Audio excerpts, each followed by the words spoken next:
In this module, you will create your first timeline, and you will learn how to render your first sequence inside Unreal Engine. In this final lesson, we will render our sequence inside Unreal. First, check the check icon in Sequencer.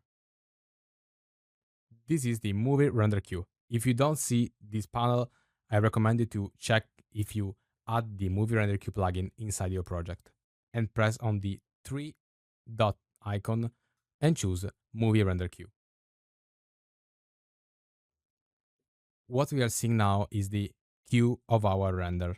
We can also add more render and press on the render local to render all our sequences. But before, we have to set correctly our sequence. So click on Unsaved Config, and now we see the setting panel of our sequence.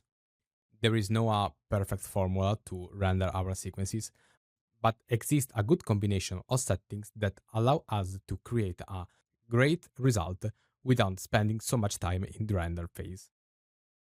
In the Export tab, we will define the extension file of our render. In the Rendering tab, we can choose the way to export our render in path tracing, lumen, etc. And we can add some custom settings in the Settings tab. Now let's choose our extension. In order to obtain more information from your render, I suggest you to export in PNG instead of JPEG. We can also export in ProRes, activating the ProRes plugin inside Unreal, but for my experience, exporting a PNG sequences is always better than a ProRes file. For my opinion, Unreal is not really ready to export in ProRes, but sometimes it's very useful because you will generate a single file from your render. For ProRes sequences, we can choose to export alpha, and for ProRes, we can choose the codec. I suggest you to keep it a really low value. In this case, I will export in ProRes 422 because, as I said, ProRes is not so good as a rendering method, but sometimes I export in PNG and also in ProRes to see a fast preview without opening an editing software. In the Rendering tab, we'll not change anything. Leaving deferral rendering, we will render in Lumen, which is the standard rendering method of Unreal, as we saw in our viewport. As you can see, there are a lot of settings inside the movie render queue. I will not explain all of this, but I will leave you a fast guide down this video. In my case, I can say that I export only in deferral rendering or in path tracing for most complex rendering. In the output, we can choose the directory of our render and choose also the file name, the resolution, and a custom frame rate and a custom in and out point of render. If we keep our custom playback range deactivated, the render will start from the green line and will end based on the position of the red line.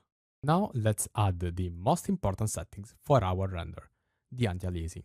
The anti-aliasing determines the quality of our render, setting the spatial sample count and the temporal sample count. When I start to work in Unreal, my fear is to create a bad quality render. So I use it to keep these two variables really high, creating a really long render, but without achieving a great quality for my render. To choose the right settings inside the anti-aliasing, I want to explain you the spatial sample count and the temporal sample count. I will try to explain in a really simple way. The spatial sample count will determine the quality of your static frame. Instead, the temporal sample count will determine the quality of the motion blur. For example, keep your spatial sample count to 1 is the best solution when you export your render, especially for a realistic environment. For the temporal sample count, the best solution is find a value between 8 and 16. Personally, I always render at 16 temporal sample count.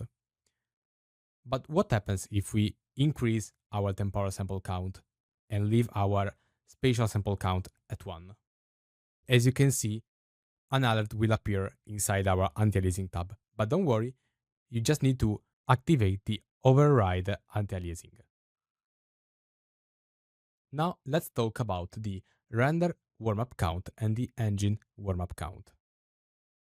These two values allows us to preload our environment before the beginning of our render.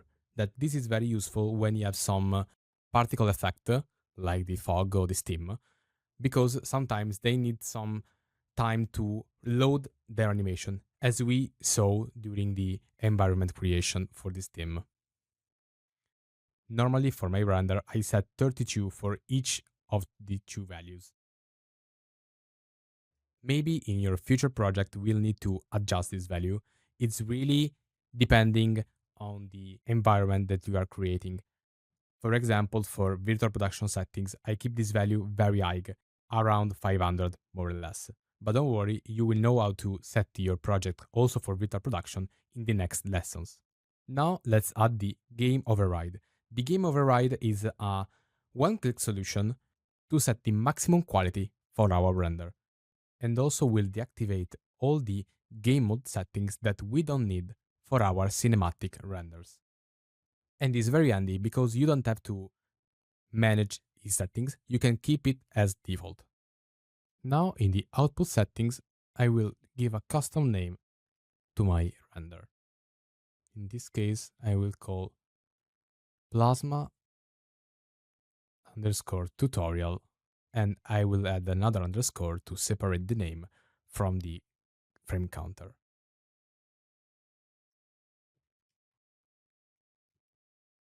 Now let's change our resolution. In my case, I want to export in 4K, but as you remember, so I will set my render resolution based on my aspect ratio. In this case, 3840 and 1606. Okay. Now we can accept and start with our render. Now we have to choose between local render or remote render. The local render is the common way to export inside the movie render queue. With the remote render, we will activate another process to start our render. And this is useful when we have a render farm, for example. Honestly, in my entire life, I never feel the necessary to use a render farm for my render, and I always render with the render local process. So let's activate our local render. This is the movie pipeline render. From this page, we can check the progress of our render. As you can see, the engine warmup count is loading. And after the complete of the engine warmup count process, we can see a preview of our render frame by frame. In the left side, we can see the name of our sequence, how much frames was rendering, and how much time we have to wait until the complete of our render. In the how much frame we rendered from this camera and how much we have to render. And also this subsample. The subsample is the multiplication between the spatial sample count and the temporal sample count, in this case 1 and 16. So to generate a single frame, my GPU need to render 16 subsamples. In my case, I have an NVIDIA 3080, so the render is really fast also in 4K. But most of my project was rendered by an NVIDIA 1060. So don't worry, you don't need the last GPU to render your project. And as I said before, the most of my project was rendered in a wrong way. So my subsample number is always something about 600 or 1000, and never helps me to create a really good render. Only for path raising render, you will need a higher subsample number. But as I said, path raising is not the best solution always. And personally, in the last year, I always prefer to work in Lumen instead of path raising. Once your render is complete, you can import it inside your editing software and treat it like a footage from a camera. So let's fun with the great process, and I hope you to see your render in the next future.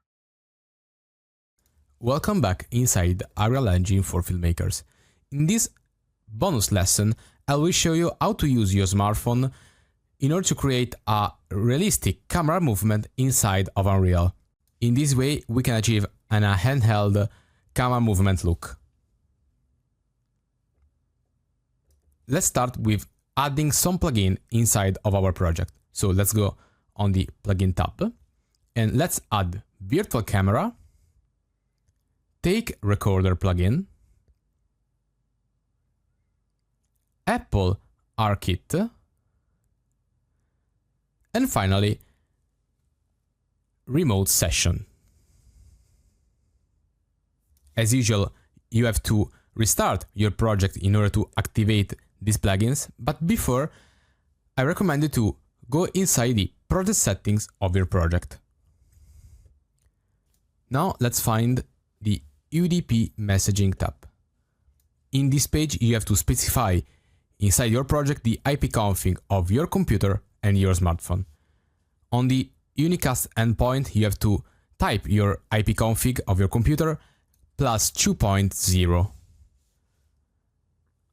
On remote tunnel endpoints, you have to add 2 elements, and in the first you will type the ipconfig of your computer without 2.0. In the second element, you will add the ipconfig of your smartphone. On iOS, you can find the ipconfig of your iPhone inside the details of your Wi-Fi connection. Obviously, to connect our smartphone to our computer, we have to connect these 2 devices to the same network. Once you compile the UDP messaging, you can restart your project. Now we have to add inside of our environment a specific virtual camera. So let's find inside the place actor VCam actor. And now you can see the user interface of the VCam actor. Before to connect our smartphone to Unreal, you have to check some details in the detailed panel of our VCam actor. We have to check the VCam component, and we have to be sure that we have the virtual camera enabled.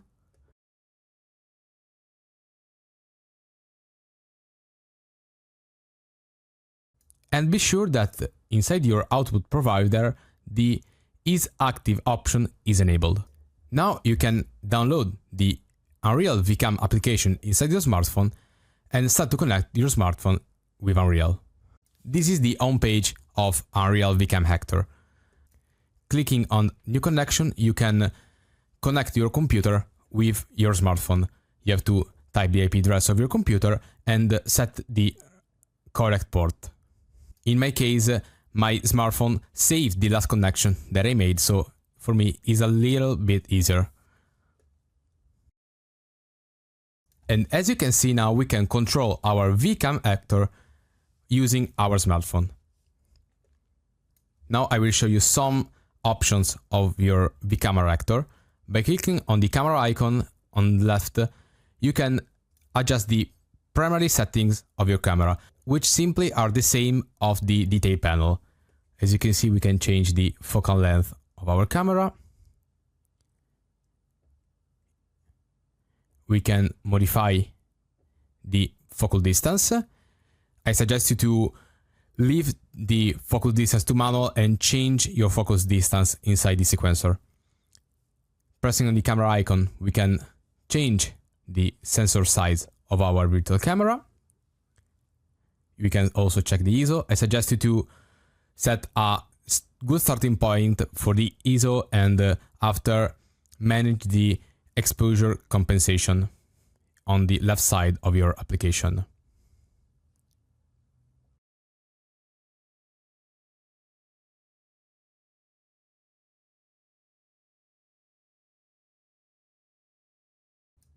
You can also activate some grid inside your camera. For example, the classic rule of third grid. We can also adjust the opacity of our grid. And pressing on the rank icon, we can find some adjustment for our application. Clicking on this gizmo, we can modify the scale of our movement, increasing the scale on the right, as you can see, the movement of my camera will be multiplied by a specific number. If you want to achieve a realistic look, I find a good spot to set my scale to something around 3.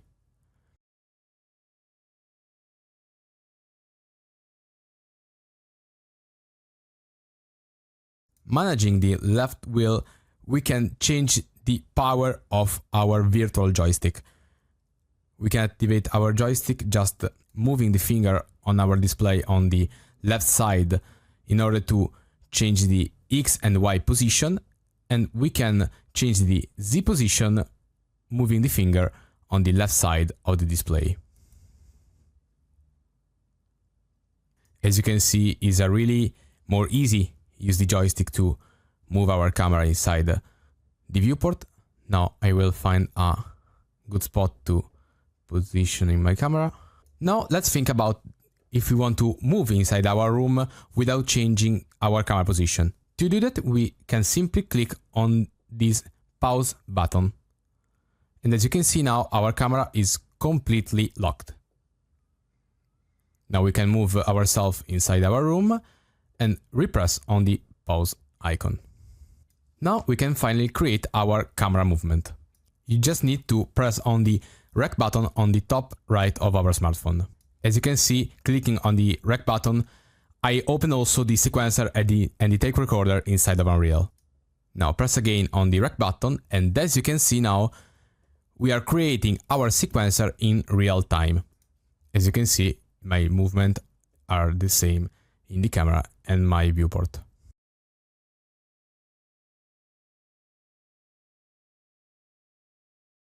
In this case, I want to create a sort of drone camera movement. Don't worry if you're recording something that you don't want to render. You will adjust the in and out of your render before the rendering session. Okay, I can start from here and use the stick to move my camera as a drone and move literally my camera to create the tilt and panning movement. As you can see, I made a really simple movement. We can stop here. Okay. Let's click on the rec button again to stop our recording. Now our sequence is inside our content browser. Let's close the Unreal VCam actor. I also close the take recorder and the sequencer inside of Unreal. And also I will deactivate the UI of my virtual camera clicking on Enable in detail panels. Now we have to find our sequence inside the content browser. So let's open the cinematics folder, takes. This is a folder of the current day.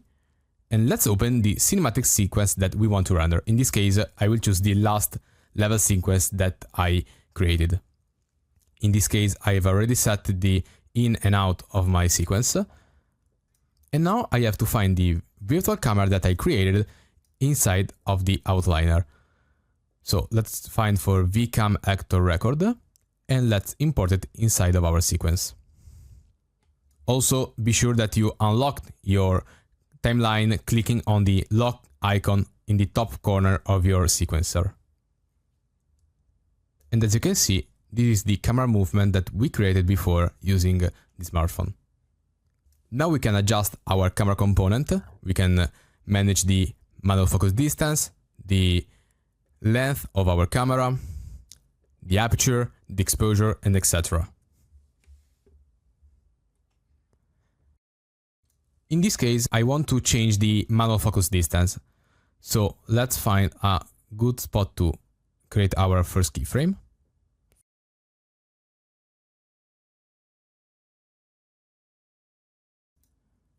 Something around here. And let's add another keyframe in order to change our focus distance to keep in focus this metal component. Perfect. Now let's check our movement. I suggest you to deactivate the default viewport and use the cinematic viewport to have a more clean view of your sequence. As you can see, we change the manual focus distance of our camera.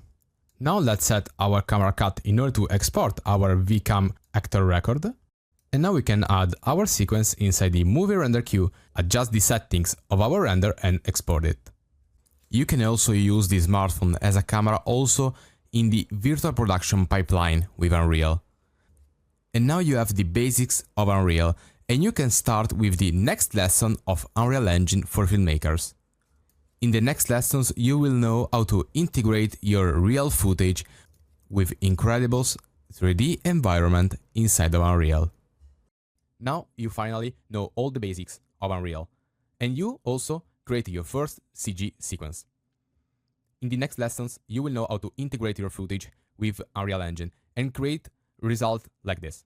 We will show you all the process, from the shooting until the delivery, and at the end of this journey, you will know how to create incredible results using Unreal Engine.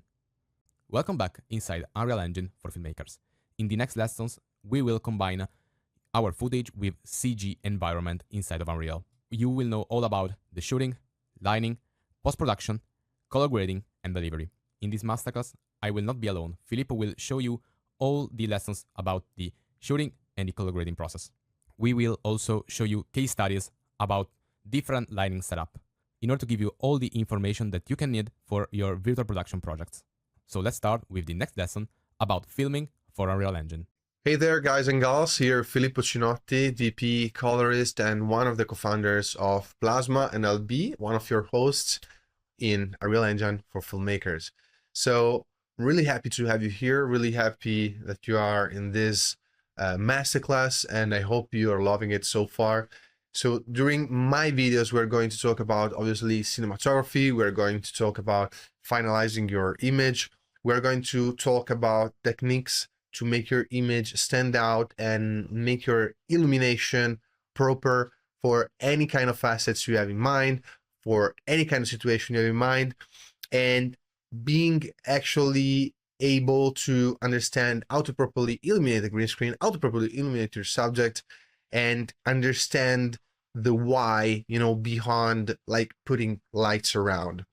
Above that, before we start, I want to tell you how I set up my part of the course, and I want to tell you a few things about the course itself. So be known that in the email that you received during the purchase of the course, you should have there a coupon code for any masterclass in the Plasma shop. So if you're not already a member of Color Grading for Filmmakers or Cinematography for Filmmakers, be known that during the masterclass itself, we're going to talk about things about cinematography, about color grading, and you might want to deep dive into them. Obviously, we want deep dive into light itself. We will talk about obviously illumination for the case scenario that we're going to see. We're going to talk about how to properly set the workflow for the output of our finalized images or finalized composition. But obviously, if you want to deep dive and master illumination, there is cinematography for filmmakers. If you want to master color grading, there is color grading for filmmakers. And if you want to also become a colorist, we got our biggest masterclass that we have so far on our store, which is Professional Colorist Masterclass. It's really huge. Check them out and be known that you have a coupon code on your email that you can use for these masterclasses. I want to tell you this because cinematography is one of the biggest part, when it comes to image craft. And when we talk about image craft for Unreal and VFX, obviously we have to count on things like obviously illuminating a green screen, illuminating a subject for specific situation.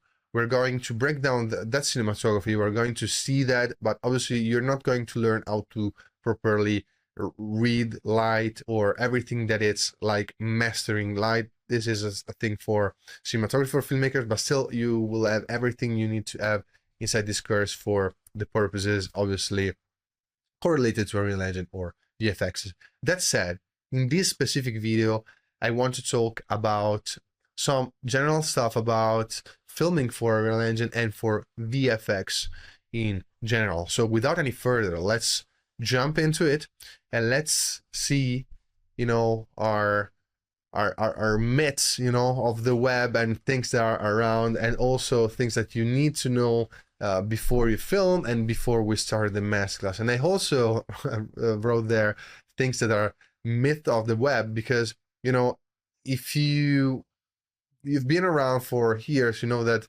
in like maybe 15 years from now, so the early age of YouTube, the early days of YouTube's, I remember that there were tons of filmmaking videos that, you know, told you things that you should do to film a green screen, the things that you must do. You know, some of this were good, some of this were crap, and right now there are still tons of things around the web that are like false myths, and I want to like debust all of them. Also about the keynote itself that you're going to see it, you're seeing right now, you can download it in keynote format and PDF file format at the end of these lessons. So you will find it and you will be able to download it. So let's start with the first things that you need to know, and it's correlated to bitrate depth and video quality. It's my opinion, most important things, because the biggest misconception is that you have to like have a big wide image like 8K 12K, but you need no big image if you don't have enough metadata. This is a really techie part, and I talk about this in depth in color grading for filmmakers, about bit depth, also in cinematography for filmmakers. So without going too much in the deep of this, you know, there are things that your eyes don't see, metadatas and the depth of the file that actually is necessary when you're working for a green screen or where you're doing different paths from the shooting of the video to the delivery. It's mandatory, in my opinion, to have a big file of like big size and real large bitrate depth in order to work properly during the whole you know, chain. And by saying that, I'm talking about RAW formats, obviously, and not video formats. Just to also to let you know this, if you don't know, obviously, RAW files or cameras that shoots RAW are shooting metadatas and not files themselves. These are data that are not already baked into a file. You're going to do this during the process, and actually, the files that we are giving you to download, we already gave you and we will give you to download during the course, are most of them RAW files. You will also have XR files, but RAW files are really wide in metadata. They start from 12-bit, and it doesn't matter if they are 1020p, 1080p, sorry, if they are 8K, if they are 12K. Obviously, the larger, the better if you have enough bitrate. So cameras like the Blackmagic Ursa, or cameras that are really big, you know, ratios, big videos, wide videos, you know, obviously are great for VFXs, but still they are great not for how large, you know, the plate itself is, but how large the file size is, and at the same time how high the bitrate and bit depth is. You want to take count of this, because obviously, again, there are things that your eyes cannot see, but your color pixel clarifier and things that you're going to use, obviously, when like chroma keying and doing other things, are crucial. So take count of this. If you are not able to shot RAW, shot with a format that at least is 10-bit. You don't want to go below 10-bit. Below 10-bit is kind of impossible, like working with green screen right now. But I suggest you to go to 12 and, you know, higher. The bigger the better, always. Shutter speed. You know, one of the things that people think is that you have to always have a high shutter angle, a really fast shutter angle, a really high FPS. Obviously, if you have action shot, or if you want to be really sharp for your tracking, if you have really fast like movements on your shot, it's better to have a high shutter speed and to have a crispier image. But you have to think about shutter speed correlated with your story. So you want to think about your story as camera movement, obviously, have different types of shots, and you can see in the files themselves of the project that we did, of the different shots that we did, that we always actually shot at 180 degree of shutter angle, 115 in like camera in the more photographic word, and also 25p or 50p some of them. So we haven't gone really high, crazy high. We set on the cinema standards because we wanted really smooth and cinematic movements. So if you're doing this, if you have like movements that talking that way, you don't need to go really crazy on shutter speed. Always think about your story. Always think about what you want to have on obviously on your final image, on your final plate, when you will have also the environment itself. Don't be stuck on going crazy high. Also lenses, people will tell you to go really wide, because being wide, it's equivalent to being really crispy, to always see your tracking point, to have everything like ready to go. That's not the point. You have to choose again a lens that match what you want to like have clear on your final output. If you want to go with the 50, with an 85, go with that. Tons of the clips that you see from the Curse obviously are made with also tele, or like I think we use also 135. So you don't want to go maybe crazy into details when you want to use a lens, but at the same time, if you need that, you just have to count that obviously you need to have reliability of the green, of the tracking point, if you're not using an automatic process for the tracking, like the Bliss or other software, and still take count of this. You don't have to always go super wide. Just use the lens that your story need, but obviously know that you might want to see your tracking points. And about tracking points, we're going to talk about tracking points with the chroma quality. Obviously, the chroma quality, it's about the chroma key itself. So the chroma key, we're going to talk about the illumination of it in the next video. It's correlated with the chroma quality. So the chroma quality stands for how pure your green screen or blue screen is.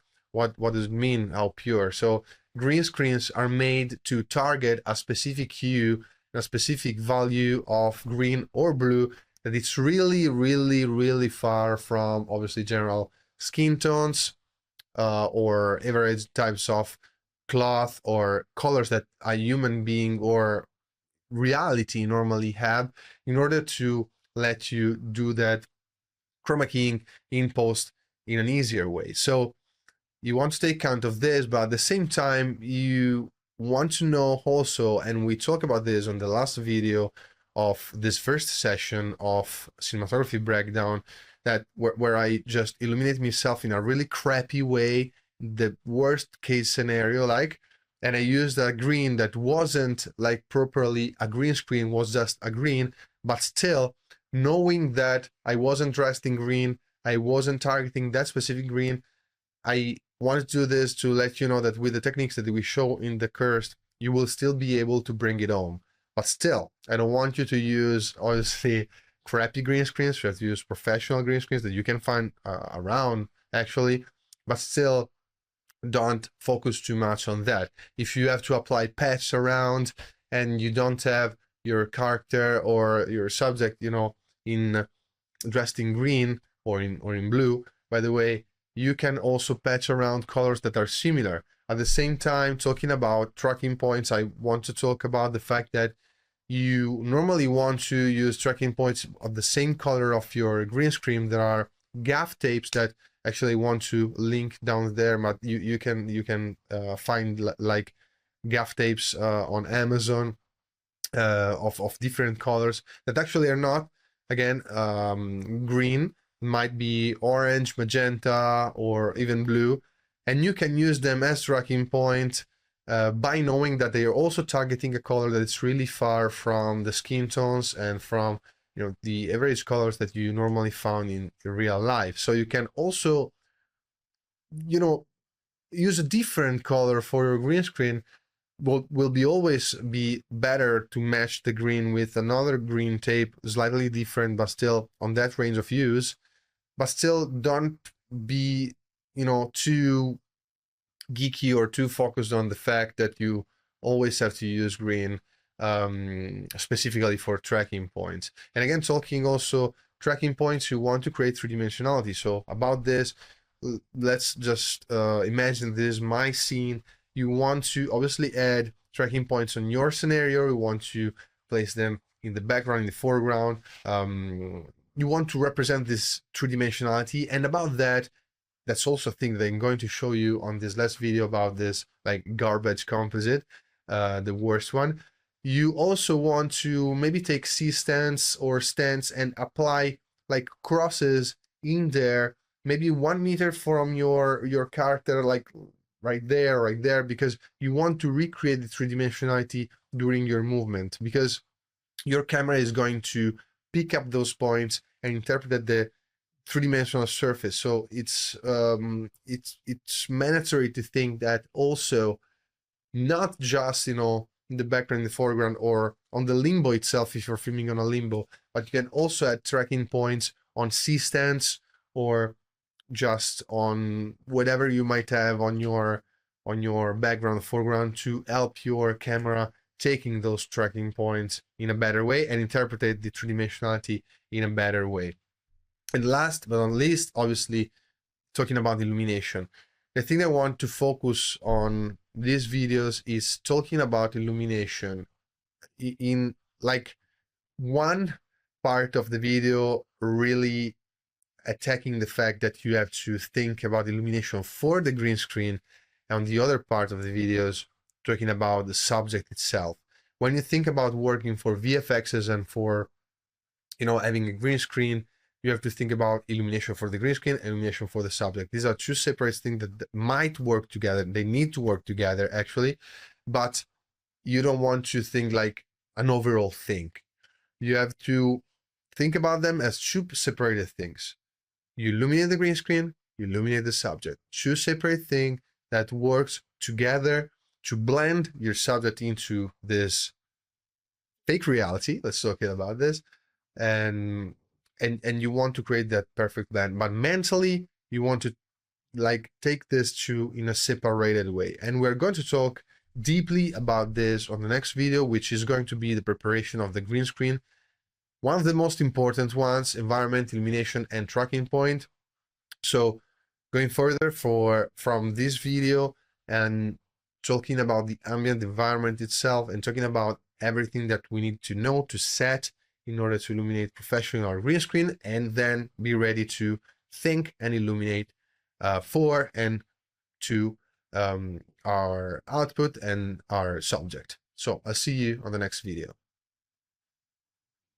So preparation of a green screen, environment, illumination, and tracking points, everything you need to know about this. And I want to talk obviously at first about illumination of green screen, a preparation of a green screen, because we have to think again about our green screen and our subject illumination as two separated things. This is kind of crucial in my opinion, because it's the first thing that people normally misunderstand. They used to like illuminate the green screen and the subject all together. It's crucial to understand this, and I made here a few points that you need to know and you need to take care of in order to understand how to properly illuminate your green screen in the best way.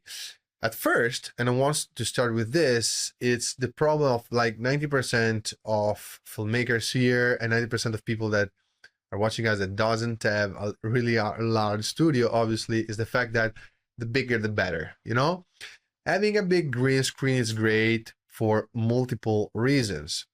Some of them, I will talk about some of them on next videos and on next point actually. But at first, if you don't have a large space, a really large space, you're not able to really do a proper track and a proper movement of your subject. Because if you don't have a bigger space, you're just like, you can just do movement on tight spaces, just as some filmmakers do, like maintain your subject still, okay? Some techniques for music videos mainly that I saw online are like using a really like small green screen beyond your subject, and again having it still, placing him or her as a 2D layer on the software, and then do your camera movement in post inside Unreal Engine. That's not the thing that we actually want to do, but that's the first point that you have to understand.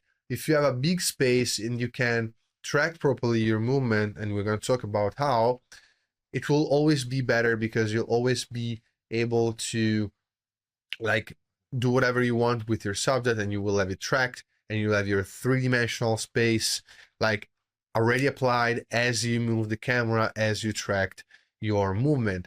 If you can't do this, you're just able to place like your subject in front of the camera with the green screen beyond it and use it as a 2D layer. Tons of people do this, but obviously it's not great in terms of compression, because it will be like taking a full plate with your subject like standing still on like a master shot, and zooming in or zooming out will be like destroying your image. You don't want to destroy your image with zoom in, zoom out, or like many do on music videos, adding elation, glow, grain, because we are destroying our footage. So let's make it dirtier to justify like the zooms and those things.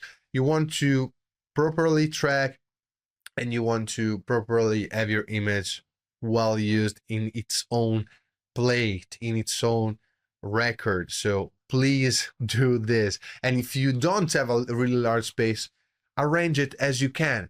Use different like green screen took from Amazon 6x3, like take 2 or 3 of them and merge them together. Don't be afraid of merge like cloth of green screen together to make your environment. It will work if you illuminate properly, and we're going to talk about this. And the second thing, obviously, it's about illumination. It's maintain an even illumination for the green screen.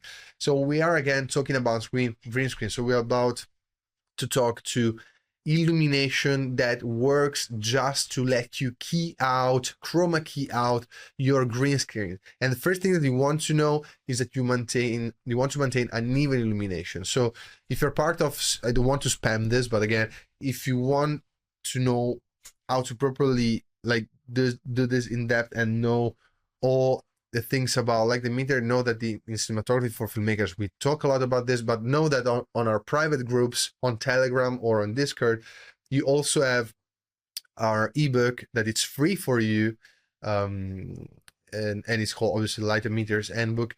And you have to understand that you want to use emitters that spread light in an even way, so like big softbox, or just use diffuse light, bounce light. On this specific masterclass we used large panels mixed up with like rain light, so without just cast light on a butterfly, white butterfly, and we enforce that to create this even illumination. And that's mandatory. That's the first thing that you want to think about. And about that, be sure to have a seamless white balance on the green screen that matches the camera settings. So rule number 1, if you're using emitters, modifiers, whatever, that are maybe tungsten, put your camera on tungsten 32,000 Kelvin. That's the base. You're going to give characteristic to the illumination of your subject with other emitters in other ways. We're thinking for mainly chroma keying, so white balance of the camera should always match the white balance of the emitters that we're using to illuminate our green screen. And that's obvious, but I'm gonna say this: all the emitters that illuminate the green screen must have the same white balance, and eventually might be always the same kind of emitters. So if you want to use China balls, if you want to use large diffusers, if you want to use Fresnels, but the Fresnels that are bouncing or that are diffused, okay, but don't use like hard shadows emitter, or just emitter that won't help you in that way casting really strong shadows, because we're going also to talk about shadow readability. You have to create an even illumination that doesn't actually cast shadow on the foreground. The shadows of our subjects will be created with the illumination for our subject. So what we are going to do, and what we already saw on the nuke process, is that obviously when you are keying your subject, there is also this techniques, this kind of technique that will help you taking the shadows of your subject and place them obviously on the 3D environment to create these real shadows, obviously. And to create them, and to create them properly, you want to make like a custom illumination for the subject that we're going to talk about, but it's not it hasn't to be think when we talk about green screen. When we talk about green screen, we want to resonate in a way where, you know, the illumination, it's even, the shadow, it's not there, or if it's there, it's readable for the green screen if we want to create it. And again, it's crucial, this part, and you want to have everything really, really, really, really even and really readable. And again, tracking points should match the perspective of your movement also. So if you have a still image and you don't need to do crazy stuff, just, you know, standard tracking points on your green screen are enough. Obviously, if you want to make crazy movements, or if you need to have something that need to have the representation of three-dimensionality, represented three-dimensionality just not on the background, not just on the foreground, but also on the floor. Also use cheese stands or baby stands and place crosses also there to have more tracking point that will be, again, better. Also, don't bleed on the subject or on the subject shadows. So the characteristics of subject illumination and, again, subject shadows are determined by what we're going to do with illumination of the subject. So what you want to do here, it's actually think just about the background and the overall green screen, that it's not attacking directly our subject. Our subject should take illumination from these area lights, from this diffuse lights, just because of bounce of lights, because obviously of the area illumination that they have, but they don't have to be emitters that go to attack directly our subject. It will be normal that also if you have bold people like me, that will have cast of like colors, like the magenta that you see right here, obviously, that will be a cast of green because of these area lights, because of this illumination. That's completely normal, and there are techniques that obviously you already saw and you will see to erase that off. So don't bleed on subject shadows or directly on the subject itself, and think always about, obviously, again, area emitters as your friends. Use them wisely. My choice will be China balls. If you can't use China balls, it's great also to have many equal, so not different panels. No matter if you can't obviously afford an RE Sky panel, it's still good if you have a panel that can spread light in an even way and in a really, really, really smooth way. And if you have to enforce that, again, use emitters that bounce, scatter lights, and helps you out. But still, it will be always be better to have kind of emitters that are all the same or equal one from the other, and they work in the same way with the same white balance again. And as a final point, use the EL Zone system as your most powerful tool. The EL Zone system is the Edelachman zone system. It's crucial to have the readability of the illumination of the green screen, in my opinion. So this system obviously might be used also as a LUT. You can find it online. If I can, I will attach a download for you. Also, different tools use this kind of system, but it's a system that obviously it reasons in zones, okay? Zones of your image in terms of exposure and readability. And if you want to illuminate the green screen, you have to create this even illumination that will be interpreted by your camera, by your exposure, or in the same way.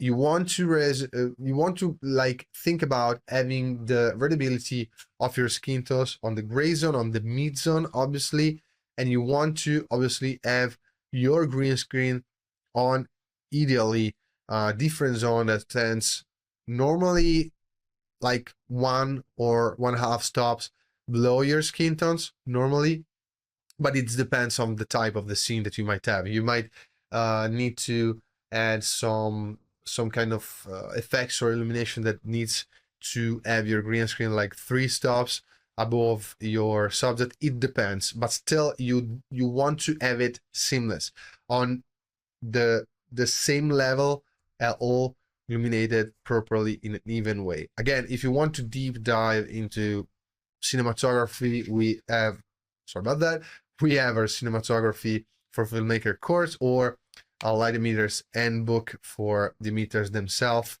because here it's all about working with cinematography. It's all about creating this kind of illumination that it might be done on 1,000 different ways. Okay, that's why I'm not going really deep into this, but the base zone, it's area light, same illumination, everything we saw here. So seamless white balance on green screen that match with the camera settings always, and thinking about illuminating the green screen for the green screen, not for your subject. We're going to talk about illumination for our subject on the next video. Actually, you're going to love this. And again, as a reminder for this video, remember always to create like an environment that is not casting shadows. We will be thinking about this on the next chapter, on the next video, and maintain everything proper to start working to separate your subject in the proper way. I'll see you on the next video. There we are. So we talk about illuminating our green screen, and now let's talk about illuminating our subject on a green screen. So again, choose separated thing, and you want to think about them as separated thing. You always want to have this kind of attitude. Think about the green screen in its own like temperature that will be, you know, correlated with light that you're using, with the type of lights that you're using, and then think about the subject. Two separated ways. And the first thing I want to talk about is the most important one when we talk about subject, which is set the taste of the scene. Normally, you want to start a project, which obviously your Unreal Engine environment already set, lights in the digital environment already set, or already having in mind where the sun is going to be, where our key is going to be, where, you know, everything that we will have digitally is going to be. And with this in mind, we want to think about the illumination of our scene. So our illumination scheme and everything that is going to, like, getting ourselves ready to do everything we need to do in terms of obviously illumination for our subject will start from there. We'll be starting from there. So from the environment itself, and want to follow this. And by following this, if we might need warmer key light, warmer backlight, a specific, you know, backlight or key light or fill or whatever we might need that might like be in the same taste as the scene, we need to do that. So again, I don't want to be spammy, but I will be talking a lot about cinematography and a lot about cinematography for filmmakers. And there, as on the Light Emitters Handbook, we talk a lot about lights and emitters, and it's crucial for you to understand what you have to use dependently on the scene that you have to use. If you know how to master lights, you're always ready to do whatever you want to do. But our case studies obviously will help you a lot. And talking about the scene itself, again, follow this path: hard lights, warm lights, strong or smoother lights. It will all depend on the type of scene that you have, and depending on this, you want to also bleed on the green screen if you have to. Again, we are not illuminating for the green screen anymore. You already set the tone for the green screen. We already have everything set for the green screen. So if you need to cast shadow, depending on the types of scene that you have, do it. Please do it. Just cast shadow, because we're going to bring them inside our reel with the use of Nuke, with the use of different techniques, we're going to use those shadows. So it's crucial to bleed on the green screen, and it's crucial to cast your shadow if you have to. And again, it's crucial because separate the subject just if you need to. It goes in the same way as bleed on the green screen if you have to, because you might need that separation that will be created by using a backlight or by using a warmer tone on for the backlight of your subject, or for another emitter that you're going to use. But again, you need it. The scene needs it. You need to separate it in that way. There is a clip that you're going to see on the case study where our actress just entered inside this really dark room. Okay, we have this dark room, and obviously by entering inside with this dark room, we don't have a cast on her as backlight because there is no light there. So we don't want to have a strong cast from the background because we don't have that. Again, if we are maybe on the top of a hill, really strong sunlight, we want to replicate that, replicate the temperature, and again, be one-to-one with our scene. And again, determine the shape of your shadow depending on the environment of choice. Okay, let's say that we, as I said, now we have a stronger sun, really strong sun, 6 p.m. July light, so we want to set the warm tone. Where do we have the sun? So replicate that. Or we have an overcast situation, or we have a rainy situation. So everything needs to be merged. So again, I talk a lot about cinematography because when you are able to master light, you are able to recreate whatever you want. And that's the baseline, the top line, because you want to recreate the exact same scene. Because if you're not recreating the same scene, it won't match properly. Okay, so about that, determine the shape of the shadow and the illumination dependently on the environment of your choice. And about this, also use flags in any smart way. If you want to cast specific shadow, but you don't want maybe to attack with that emitter that it's making those shadows your subject, you want to use shadows. It's really important that if you are illuminating your subject in a specific way and you want to just erase some part of the cast of that light, you want to use flags. You might want to use flags to like accentuate part of your image, how light is working. So maybe you will be like illuminating just the feet of your subject, or just a portion of your subject to cast those shadows, or just a portion of the face of your subject because you want to emphasize a specific portion of your subject. So again, use flags in all their way. And again, don't use just flags, but also use diffusers in any smart way. But not just diffusers, also any kind of thing that will match the scene. Okay, you need to make it bounce, you need to make it warmer, you need to make it stronger, whatever the scene it's representing, you want to re-represent it in your blank green screen environment. So it's crucial that you have obviously the scene in mind. You have to create volume and depth with lights, color, and power.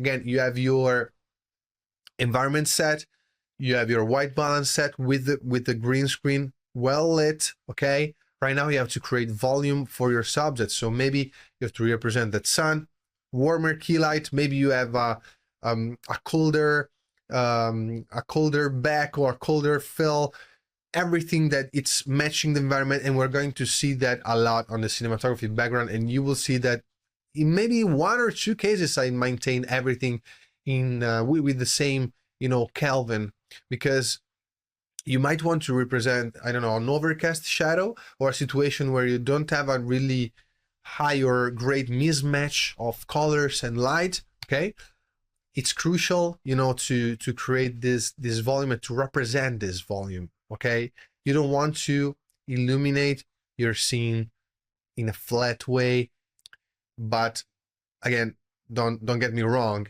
it's okay, to illuminate the scene with maybe one kind of white balance. So maybe the exactly same white balance that you're putting for the green screen might be the same one that you're using, but still you want to use different types of key, of backlights, different types of modifiers to have different quality of light. Okay, it's not just about Kelvin, it's also about Kelvin degrees, obviously. It's also about how warm or cold your image is, your light is, but also how it casts on your subject, how it casts on the environment, how it creates shadows.